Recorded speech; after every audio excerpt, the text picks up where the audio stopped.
I don't think that's a player or a manager. Manager না। তোমার নাম কি? আমার নাম আজান তাবির রহমান, আমি আজিজ মঞ্জিল একাডেমির জন্য খেলি। তোমরা এখানে কেন আসছো আজকে? এখানে এসেছি আমরা রিহার্সাল করতে। কালকে আমরা বাংলাদেশ ভার্সেস হংকং খেলা আছে, ওইখানে আমরা প্লেয়ারদের সাথে মাঠে আসবো। প্লেয়ারদের সাথে হাত ধরে মাঠে নামবে, তাই তো? বাংলাদেশের প্লেয়ারদের সাথে তোমরা নামবে? জি। ওকে।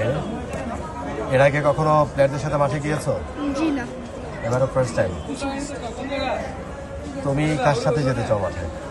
হামজা চৌধুরী। হামজা। তুমি? হামজা চৌধুরী। তুমি হামজা। তুমি? তুমি? বলতে হবে। হামজা চৌধুরী। তুমি কার সাথে যেতে চাও মাঠে? হামজা। তুমি? হামজা চৌধুরী। সবাই যদি হামজার সাথে যেতে চায় তাহলে বাকিদের সাথে কারা যাবে? বাকিরা আমি সবার সাথেই যাইতে পারি। ওকে, সবার সাথে। আচ্ছা, ওরা মূলত হচ্ছে সবার সাথেই, আরে যার সাথে যে পরে যেতে চায়, কিন্তু ইচ্ছাটা হচ্ছে হামজার সাথে গেলে বেশি খুশি হবে, তাই তো? হ্যাঁ, আমি আগে বলেছি আমাকে দিন। আচ্ছা, তো তুমি আগে বলেছো এই জন্য হামজার সাথে তুমি যেতে চাও। এখন বলো, তোমরা মানে সবাই তো ফুটবল খেলছো, তাই না? কার মতো ফুটবলার হতে চাও? আমি হলো রোনালদো। রোনালদো। ও আচ্ছা, এদিকে যারা বসছে সব CR7 আর এদিকে সব মেসি। রোনালদো। ও, রোনালদো আছে নাকি?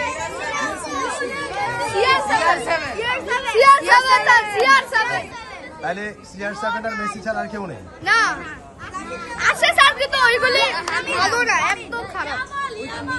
ও, একদম পাওয়া গেছে লামিন ইয়ামাল। ওকে, ঠিক আছে। ওরা সবাই একটা সময় বাংলাদেশের বড় বড় ফুটবলার হবে।